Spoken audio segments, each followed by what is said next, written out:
smart to be broke. I'm too smart to be broke. Where's the money? I'm too smart to be broke. I'm too smart to be broke. I'm too smart to be. Yo, family, what's going on? It's Cornez with Too Smart to Be Broke. I want to thank you for tuning in to the channel today.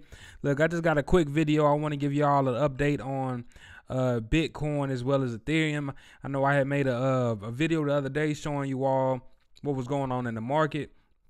A lot of people were kind of tripping out because they seen it dropping because they had acquired or invested into Bitcoin, Ethereum at the high. And I just wanted to show y'all, like, it's just the way the market moves, man.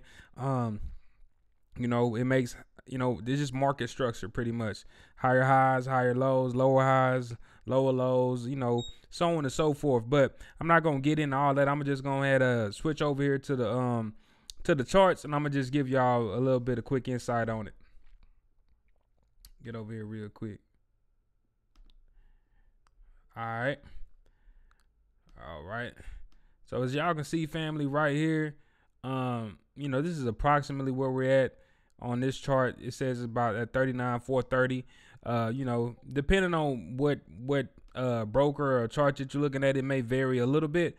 But, you know, Bitcoin is around 39,400, 500. It's about where it's at right now, okay?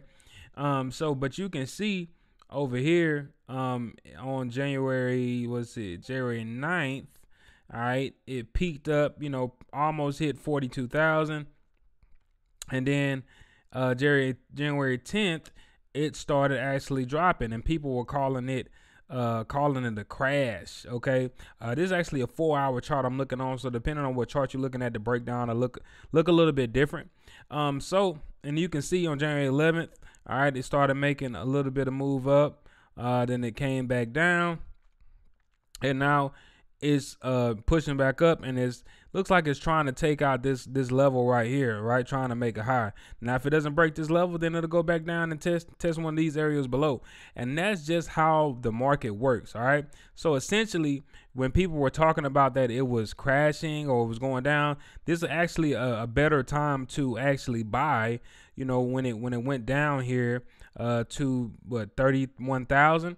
All right, and now it went back up closer to 40, so it's at 39,000 right now. So I'm not here to speculate and tell you what it's going to do in the next day, two, or whatever. I can't tell you that. All I can tell you is over a long span of time, Bitcoin is a bullish pair, meaning it's always going up majority of the time. However, there are going to be periods of time where it comes down and tests a lower area. This could actually be because of news, just because of a lot of people liquidating and selling. It could be for multiple reasons, but for the most part, this is just how the structure flows. Now let's jump over here and let me show you Ethereum real quick. All right, now, matter of fact, this is what I want to do for y'all too. Okay, I want to do something for y'all really quick here. Let me see if I can do this. So let me change this to BTC. I'm gonna change this to 4 hours as well.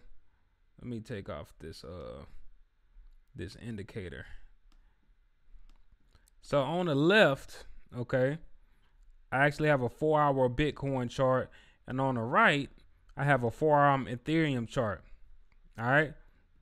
Now, they're not exactly the same, but if you look at the market structure, okay, and look at the candles, they're following the same flow.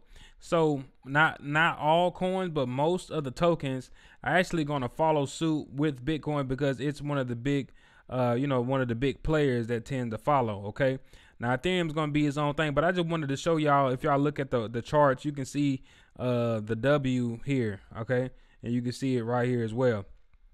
So just exactly what I was explaining with Bitcoin, Ethereum did the same thing around the same time. All right, it went up here, it got high about 1340, came back down and retested this area all the way down to 900 and about 20 or 30, and then it went back up, and I was hovering around 1235, 1240 right now. All right, So typically, until pairs and different things break structure, it's like an 80% chance for it to make the higher high or the lower lower, depending on which trend it's going in. The only thing about cryptocurrencies is they do respect the trend, but they don't always respect support and resistance.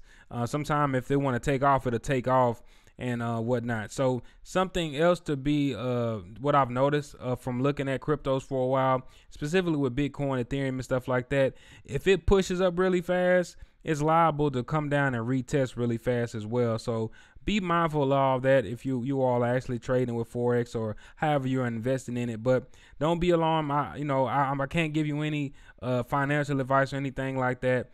These pairs tend to be bullish over time, but as any savvy person that's in stocks or trading would always tell you, buy low and sell high. So when people are buying up here, it's not a great idea because it needs to come back down. People are going to liquidate at the high. It needs to come back down and retest the last price people are buying, and then boom, now you can catch that wave. Or you can hold or do whatever, man. Use it as a savings account. Anyway, I don't want to make this video that long. Let me jump back over here real quick. I didn't want to make this video that long, family. I just wanted to let you know, like, hey, if y'all held y'all positions, cool. If y'all took y'all money out, that's on y'all. But just be aware of that's how the market moves when you're dealing with anything as far as cryptos, stocks, any forex. That's just how pairs moves. Okay, some are more volatile than others, and like I said before, if you're interested in getting to the digital space, you can check out some coins that are stable.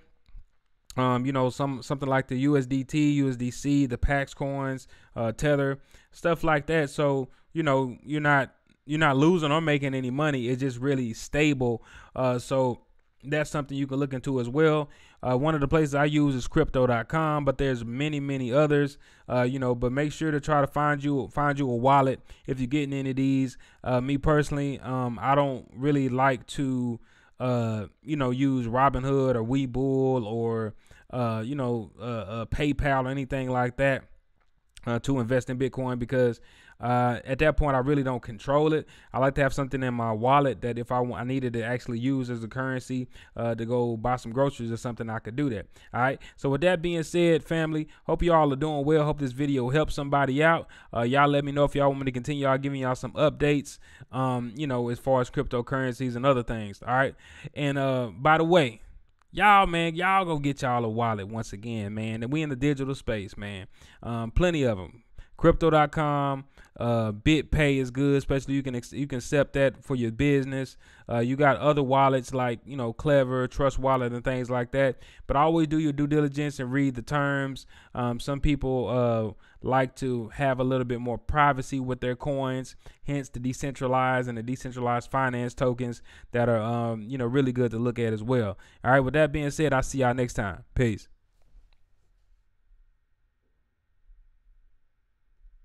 I'm too smart to be broke. I'm too smart to be broke. I'm too smart to be broke. Where's the money? I'm too smart to be broke. I'm too smart to be broke. I'm too smart to be broke. Where's the money? I'm too smart to be broke. I'm too smart to be broke. I'm too smart to be broke. Where's the money? I'm too smart to be broke. I'm too smart to be broke. I'm too smart to be broke. Where's the money?